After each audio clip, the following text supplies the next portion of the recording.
Welcome to Beauty and the Gi, the podcast about jiu-jitsu and so much more. I'm Jen Eads, a blue belt full of curiosity and questions about all the things jiu-jitsu. And I'm AJ Clearman, a Brazilian jiu-jitsu brown belt obsessed with jiu-jitsu. And I'm Jennifer Isser, a purple belt that never does warm-ups. fantastic. And we have our very special guest this week, Claire North, who will be teaching at Role Model Grappling Camp this summer. Yes. Hello, Claire. Welcome. Hello, hello. Hey, I'm super stoked to be teaching at that camp. I'm so excited to meet everyone. I'm a black belt in Brazilian Jiu-Jitsu. I've been training for about 10 years, and I'm really excited to talk to you guys today. Okay, who's got the first question? I got to kind of see you coming up because mostly from like Chicago Opens and stuff like that. So I've always gotten to kind of like admire your jiu-jitsu and everything. But last year, Risser and I attended a camp in Missouri. Yeah. And you were one of the instructors for that. And instantly we were like, oh my God, we love her. She is our people. She would be perfect for camp. You just had such great energy. We actually have like, typically Rachel has gone on Sundays. She's been our Sunday instructor for some time now. And, you know, by the time Sunday comes, everybody's a little bit tired and they need somebody with a lot of pep. And so we kind of dubbed it like Sunday energy. And I'm with you. Yeah, exactly. And then, we have moved Rachel to Saturday morning because I don't know if you know, but she has dementia. And so it's better for her to go on Saturday when she's not too tired. But we were like, Claire's got Sunday energy. Good. Yay. So tell us kind of how you got started in jiu-jitsu. I was always really competitive. And I did soccer my whole life. I would have loved to do wrestling, but they didn't really let girls do that at my high school. So when I got to college, there was a university club of Brazilian Jiu-Jitsu. And I was interested in self-defense. I had like a kind of a interesting interaction at work. And I was like, no, I need to learn some self-defense. And I was really competitive. How did you get into coaching or instructing? For a lot of people, it's a really natural progression of you sort of you keep teaching or you keep going to class. And then eventually if you just keep going, you're one of the most experienced people there because everybody kind of just sort of falls off. You just sort of kind of pick up classes for you're covering for people. And then you find your niche, you find out that you're kind of good at it. And my husband owns the gym that we train at. He has always been a huge proponent of women's jiu-jitsu. And he was like, hey, we need to start a women's program. Like, I would love for you to lead it, you know? So I was like, okay, I'm not usually I don't. He's wonderful at teaching, so I sort of let him run with that ball, but it's been wonderful to get more involved in that. What's your favorite thing to teach? I really like teaching flows. So I like teaching like the moves themselves might be a little simple, but if we're going from like a sweep to a pass into a sub and it just seamlessly transitions, I love those. I love seeing people do them and I love teaching that. What rank were you when you started the women's class and started like getting into teaching a little more? I would have been a brown belt. So I would have, it was goofy because we started the women's program in like 2019 and then 2020, the entire world shut down. So it was like that kind of in that sort of time frame. But so I was a brown belt and we hit it off with a bang with this big like self-defense seminar to try to get a bunch of girls kind of initially interested. And so we had a big showing from that. And so, yeah, that probably would have been about 3-ish years ago. It's been. We also joked a lot at that camp that we went to with you that you had like an army of women like all your size. Yeah. You had we just kept calling it Claire's Army. No. Yeah. Well, and it's so good to like get, I don't know, we have a lot more sizes at the, gym now. They happen to be that they all worked out that they were all these sizes that we drove down with, but it is really nice to be able to get to like bring different girls to the like different places so that they can see like what everybody else looks like, what everybody else does, how they all interact with each other. I really like that.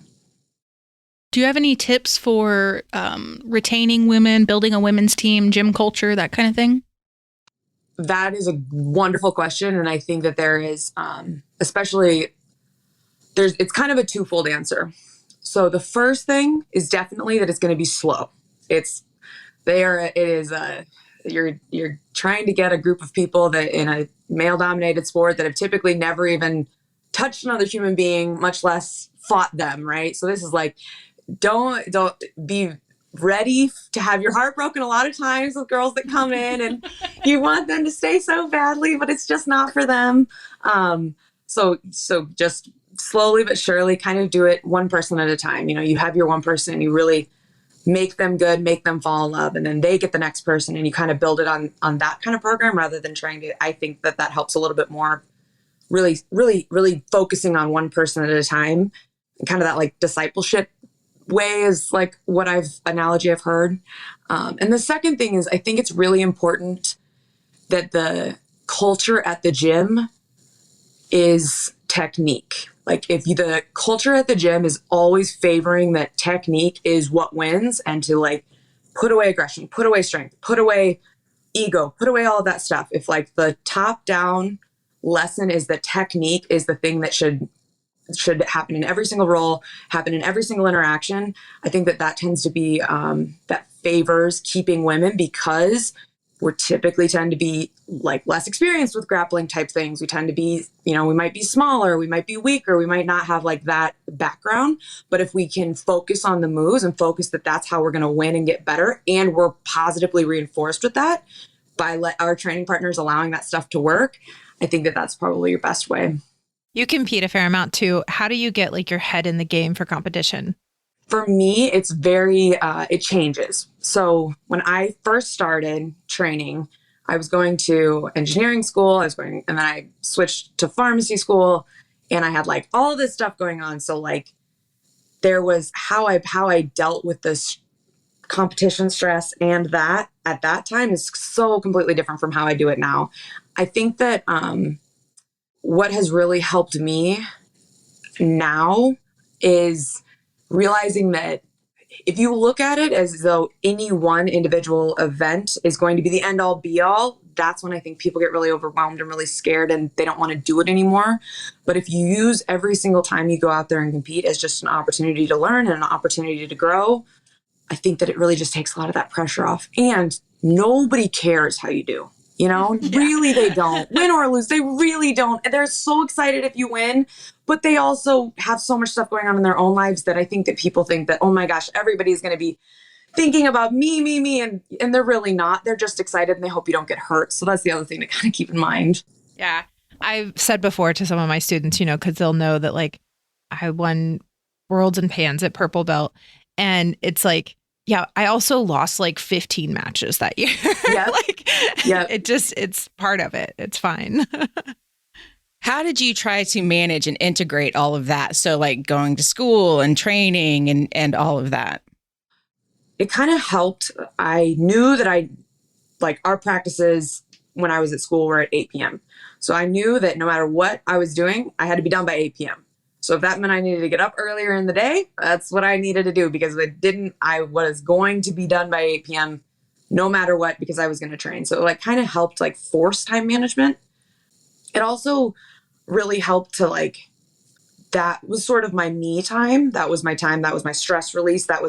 So not only was it like, did it force me to kind of time manage, but it also, I think, kept me sort of sane with that stuff too. So I probably wouldn't have done as well at either thing if I just had done pharmacy or just had done jujitsu, because it would have like consumed me. So I really like having the yin and the yang of both things to balance each other out.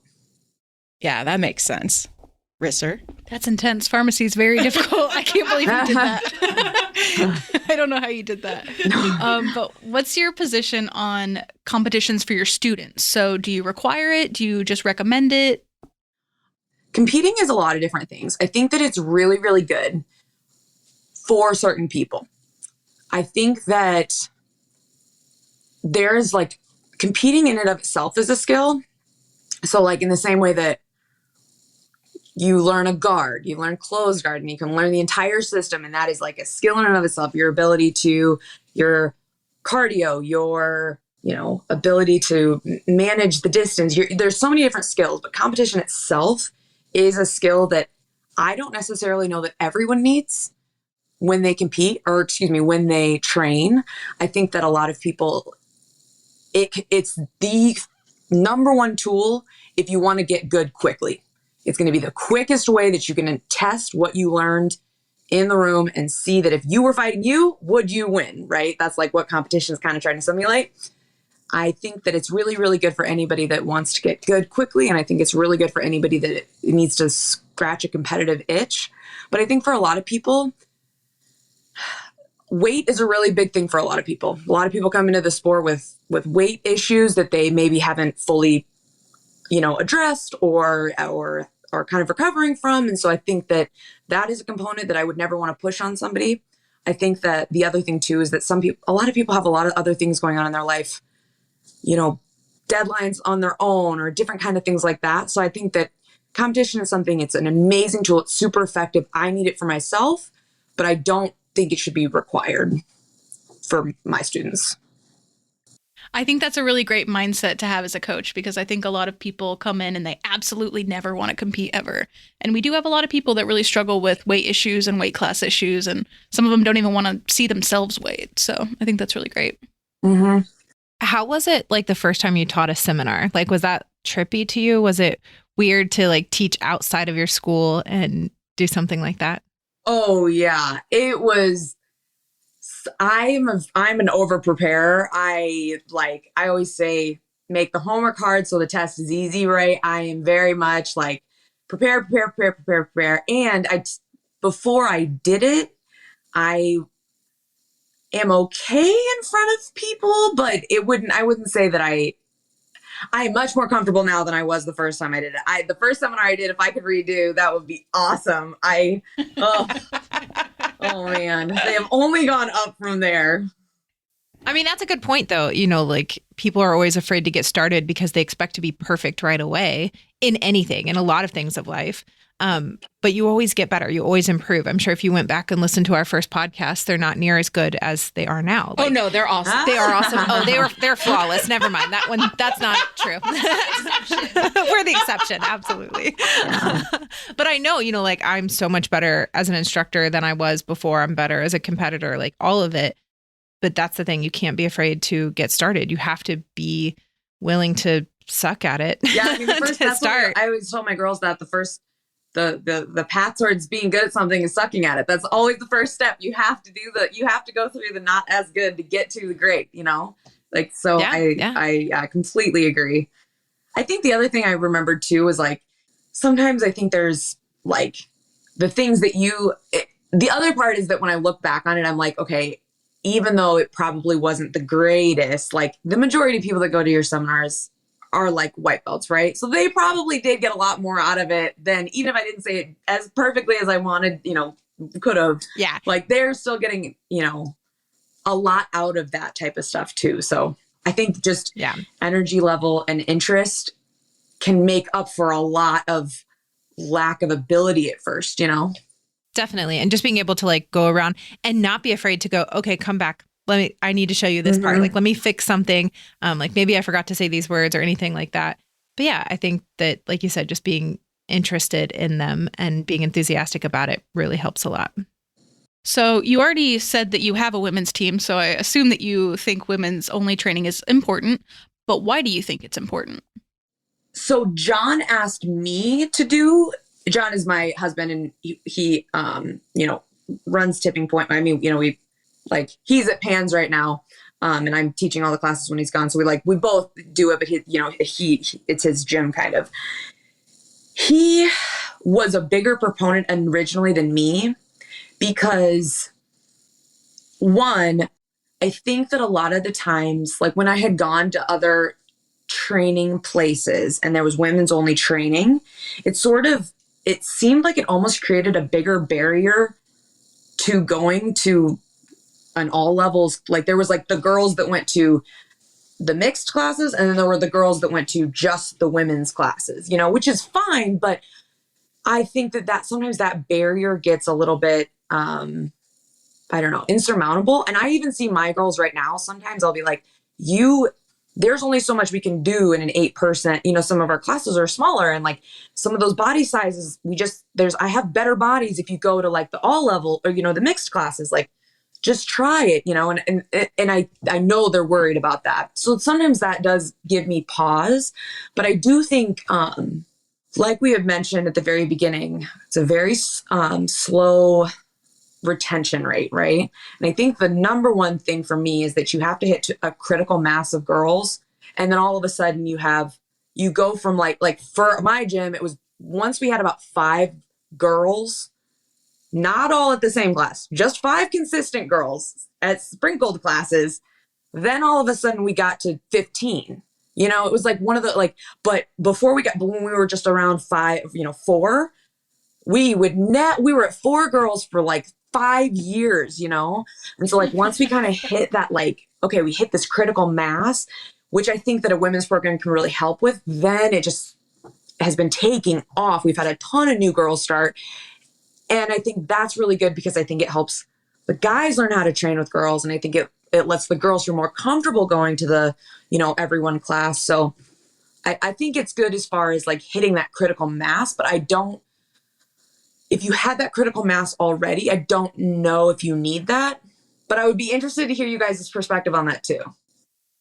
Yeah. So from my perspective, one of the reasons we have the women's only classes is because some women, due to religion, won't train with guys. Some, due to past, don't want to train with the guys. And so a lot of times it's just a lower barrier of entry. Yeah. So it helps them get started. And we do have some that I struggle getting into the co-ed classes, but a lot of times, like in order to kind of bridge that gap, we just like promise them, well, hey, just come in to begin with and you can work with a female partner. Like there are always plenty of women in that class. You can roll with all the ladies, and just getting them started that way. And then they start feeling more comfortable, like, oh, this guy's really cool. This dude's cool, like whatever. And maybe I could roll with him, or maybe I'd be able to roll with him. And it just kind of eases through that. But I think having the women's only has really helped us bring in a lot of people that would have never come if it was only co-ed classes. Yeah. That's me. When I started jiu-jitsu, I was way too dainty. I never would have made it in co-ed class. That is shocking to me. I did not want to do it, and I am dainty. Yeah. I was just thinking that, like, most people who know you now would be so shocked to hear that, like, you wouldn't have done co-ed classes and that you consider yourself dainty. But yeah, no, I definitely agree. And I think that there is a barrier for entry that I just wish there was more of a, I don't know. Because I really, really like having the girls. I love our women's program. I love the girls that go to the co-ed classes. And there's sometimes even I don't know, if we could make that transition more seamless, because I can, I'll message them, oh, I'll be your partner, but I'm only one person. So how do I get all of you to go at the same time, But no, it's good. Yeah. So there's kind of a divide there. And I think the one struggle too is I feel like we have a struggle with the women that only do the mixed classes, integrating in our female group. Yeah. So the women that go to women's classes tend to be closer knit. But the ones that only do the mixed classes have just trouble making friends with the other females there sometimes. Yeah. And a lot of times that's just scheduling issues. Like they don't come because it doesn't work into their schedule. And so then it kind of stinks that like they struggle a little bit to like integrate. Mm-hmm. So yeah, it goes both ways kind of. I was going to say, I think that I appreciate our women's class too, because it gives the younger teenagers a place to go. Yeah. Because at our gym, personally, like the kids class just isn't enough for them. Like the kids are just a little too young, but adult classes may be a little intimidating. So we have some sort of preteen, early teenagers that do really well in women's class. That's true. And I mean, from with the age when you're 13 to 15, as a 13 to 16 as a female, like you're physically you could be any different possible combination of body habits, right? Like it's just so broad. But the same thing about all of them is that all of them want to be treated like a young woman instead of, so they want to be in the like women's class. They don't want to. So that is something that I have seen like we have a gym that's kind of close by, and they have primarily a kids program, and a lot of them do drop off as soon as they hit 13. And we've gotten a bunch of 13 to 14-year-olds in our program lately, like that didn't even train before. But I think it's because, then they get to, if we let out a swear word, they're like, oh, I feel so cool. Like I'm being treated like the adult, so that is a good point too. That is a really good point. We've covered a lot of the stuff that was kind of asked on Instagram, but one thing was, have you ever felt like quitting? And if so, like what kept you going? I don't really know that I ever felt like quitting. I mean, so when I started, like my motivating factor, and I think this is kind of probably similar for a lot of girls, is that I wanted to be able to, I wanted to, if somebody ever came up and like grabbed me or something, and you have that initial freeze response, I didn't want to have that freeze response. That was my goal with training was like, once you've been in a position a million times, you are just not going to freeze like you did all of the previous times, right? So like my goal was, even though it was like really scary and horrible for the first 6 months, because it is for every single person that trains, it's horrible, such a steep learning curve, as far as just like until you get more comfortable. I think that was probably the time I was like most likely to have thought about quitting, but I knew that I knew it would get better, and I knew that my goal was that it's terrible now so that it would get better, especially like in the long run. And I've definitely accomplished that goal. For the record, definitely accomplished that goal. There's no one that can come up behind me and I wouldn't immediately know what to do now. But I think the other time probably was when I was a blue belt. I just got my blue belt and I tore my ACL. And so that was heartbreaking, utterly heartbreaking. But I don't know. It sort of was like also motivating, because I was like, well, I'm not going to I don't know. I'm still going to learn as much as I can. I'm still going to go to classes and all my friends are still here. So I'm still going to try to do everything I possibly can to just make this as minimal as possible of an impact and then keep going. So, and everybody was really nice and rolled with me well. And so luckily, thank God my team was there, Yeah. So it kind of sounds like one of the things that really kept you going was the community of jiu-jitsu. Absolutely. Yeah, absolutely. When you do it enough, it becomes your whole friends and family and everyone's there. It's your entire social life. Yeah, I'm always like, if you want to be friends with me, you have to come do jiu-jitsu, right? Seriously. That's how you tricked me into it. Rissa said that's how I tricked me into it. That's true. Very good. What's your advice for dealing with plateaus in training? I think it depends on specifically, so being busy, right? So if you work a job, or if you're a mom, or if you're doing anything else, right? I think that it's really, really, really important to be very intentional with your time. So go into every class with a goal. And that goal does not have to be anything crazy. But if you feel like you're plateauing, identify an area in your game that you need to work on. And if you can't come up with one, ask your coach. I guarantee you they have one for you. So work with them and ask them, and then come up with an answer. So for instance, say, for me right now, my knees hurt. So I am going to get better at subs off my back. So every person that I'm rolling with, I am putting them in my, I'm coming up with creative ways to not hurt my knee and get them to close guard, and then subbing them off my back every single roll, at least once a roll, right? So that's my goal right now. So if you can have a goal during training, that's going to make, and it can even be maybe I had to sit 2 rolls last time and I'm only going to try to sit 1 roll this time, just, it can be little goals, and they can change depending on the day, but having those goals for every single class is really, really, really helpful and important. Yeah, I agree with that. I feel like that's something that even before, it is. Even before class, I'll be like, what's your goal for this round? Even before a round, I'm like, okay, do you have a goal? And then sometimes I ask the students, did you reach your goal that round? Mm-hmm. And some will say yes. And then the next time, more will say yes, because now they're concentrating on it more. Because a lot of times they're just going in blindly and letting their mind go blank and just rolling. Yeah. Who would do that? I'm guilty of it as well. Let's be honest. I think the other thing too that was really helpful for the one thing I had to realize, as I was doing the women's program and as I was teaching a lot more of the classes, was my upper belts would realizing that I needed to have them. Sometimes your goal for the round is to make the lower belt feel like a rock star. Like, how do you make it feel like magic to them? How do you give them the opening to hit the move of the day? How do you facilitate, like, how do you mentor? Because if you're always just like beating, like, you already know that you can win, right? You already know. So then make it more of a chess. Like, you let them sweep you and then you have to escape. And then you know, like, kind of make it that was one thing that I found helpful for my instructing my upper belts to be nicer. Yeah, that is a tough thing too, is like learning how to be a leader. That's a big thing. You do a lot. It seems like you have a full-time job, you teach, you lift, you have 2 really cute dogs. Yeah. You should definitely look at them on Instagram if you have not seen them. So how do you balance all of that, especially when you're preparing for a competition? So I don't do a lot else. You pretty much named my entire life, like all of it, right? So I'm not like, I don't have a lot of other, you know, that's primarily my life right there.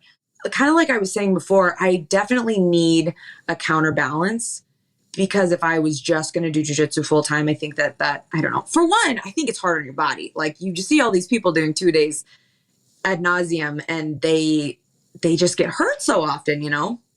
She says as she's hurt, but I'm just saying, you know, it like, I think that's one thing that I think I'm almost like, I have to be very intentional with my training. I try to train once a day, at least 5 days a week, if not 7, but I want to like be very intentional and very focused with that. And I just make sure that everything else is like, everything else kind of takes second priority, you know. If it's I don't know, if I need to put off a dentist appointment, I'm going to put off a dentist appointment. If I need to do, you know, if we need to reschedule certain things, like, that's kind of what we have to do, because I have a limited time that I'm able to be competitive at a high level. And so I kind of want to capitalize on that. We were very thankful that camp worked into your schedule, because I know your schedules, it's very hard for you to get off work. So I know that we're really thankful that was able to work out. Oh, I'm so excited to do that. I think it's a really awesome thing. And I'm just excited to meet everyone too. I think it's a really unique opportunity too, to like I said before, if you have the opportunity to get a bunch of girls together and have them see like what they can do. Cause I think that's the hardest part, is that women, they're intimidated to get in because they don't have anybody that they've ever seen do it. So if you have like this huge, massive group of people that all get to like see and like, whoa, the level's there. Like, I don't know. That's really cool. It's always like really cool to me when girls come up to me and are like, I've never seen a black belt before. I've never seen a black belt female before, you know? And I'm right? like, that's cool. Like, oh, you're like a superstar. Like, it's, you know, just don't quit. I mean, it goes back to like representation matters, you know, like it really does. Who would you say, like, aside from your coach or whatever, who would you say is your favorite person you've ever learned from? So I loved my coach is awesome. I think, and I'm not just saying that, he's awesome. He does a really, really great job at like how his brain just works like a filing cabinet. And I really like when you can like ask a question and then you get like, you know, 8 answers off of it. I love that. Probably the other person that was my mentor when I started was a woman named Taylor Biaggi, and she has her own gym now in Chicago, and she's just a really, really sweetheart. But she like made sure when I started that she would like do the move and then would always make sure that the roll was focused on us getting back there and then troubleshooting. So it was always a very like, I'm a very kinesthetic learner. I learn, my body learns and then it'll stick in my brain. So anybody that can do movements like that. So she was really good at that. And the other one was our very first head coach was forever ago, was this guy named Pedro. And he was the most charismatic Brazilian you've ever met in your entire life, but also a very kinesthetic learner. So he had us doing a lot of those like warm-up drills and a lot of like, you know, how do you feel? This is like a very structured way to start to feel comfortable with putting your weight on somebody, to, you know, being mobile in uncomfortable positions. And so any kind of kinesthetic learners like that, I tend to really gravitate towards. My next question is, what do you feel like is the best piece of advice you've gotten from someone else in jiu-jitsu or a coach, anything like that? the best thing that I've heard is make excuses to train, don't make excuses like not to train, right? So like it's always easy that there's always going to be something that comes up. You know, you're never going to feel 100%. You're always going to be a little tired. You're always going to be, but don't like, I'll get it tomorrow. I'll get it tomorrow. No. Be there, you know, say, nope, that's the thing I'm going to say. I'll get to the dishes later. They will still be there. Yeah. I will get it after training, you know, make excuses to be at training. And then once that becomes a part of your daily routine, and then all of your friends are there, and then your body feels better, you're sleeping better, everything is just improved, you know. If you make excuses to be there, you will not regret it. I love that. I think this was great. It was so fun talking to you. Like I said, I've always just kind of admired you from far, just watching you compete and stuff like that. No, yeah, I love running into you at competitions and at seminars and things. It's so awesome. Yeah, I'm super excited to get to learn from you again at camp this year. Selfishly, that's really how we book all of our instructors, is people we want to learn from.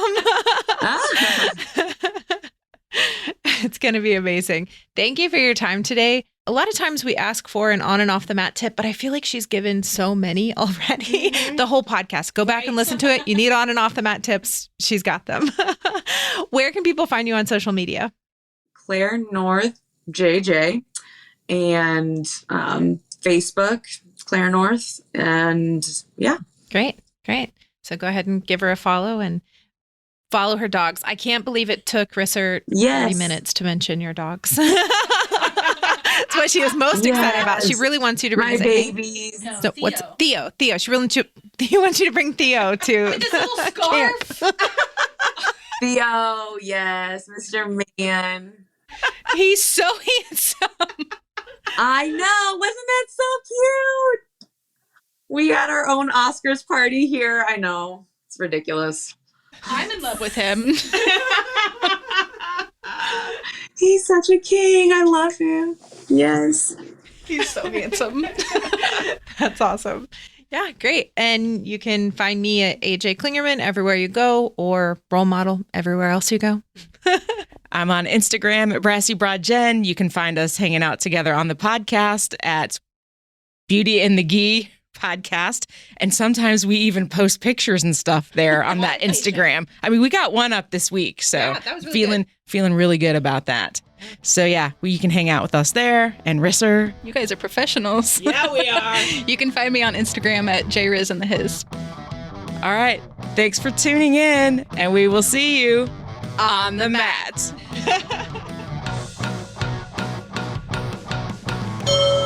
Beauty in the Gi is a production of the Brassy Broadcasting Company. And brought to you by Role Model Grappling.